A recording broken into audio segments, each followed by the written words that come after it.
Alright guys, so we have this intraday setup which seems like ready. So this is the AUDCAD pair. Okay, now let's check the date and the time, which is refresh it here, and it's 11:09 a.m. Tuesday, 21st of April 2026. Coming back to the chart here. Okay, so we are going to take a short trade. This is my what do you call this, entry. Okay, so I'll enter around 9780 9778. Okay, and this is my take profit, the black lines around 9760. So it's a small trade of 20 pips, but it's all about being right.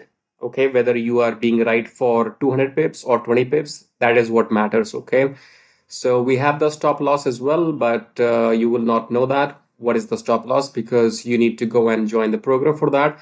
But this is my entry candle, and then this is my take profit, and I'll record the video now when this take profit is hit.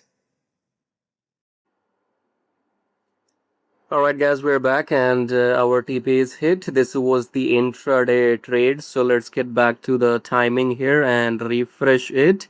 So it's 1:13 p.m. Tuesday, 21st of April 2026. Coming back to the chart here, I think we entered on this candle. Yes, so I entered around 9778 and exit at 9760. So it was like 17 18 pips trade. Okay, very short trade for a couple of hours. And yeah, so if you want these kind of swing trades, not about how many pips, it's about being right. Okay, so you will see other videos in which we have like 150 pips, 100 pips, etc, etc, and in this one we have like 18 pips. Okay, so it's not about how many pips, it's about being right. That's all it matters. Okay, so yeah, that's it. And if you want to join the program, you will find the link maybe below this video, and see you again.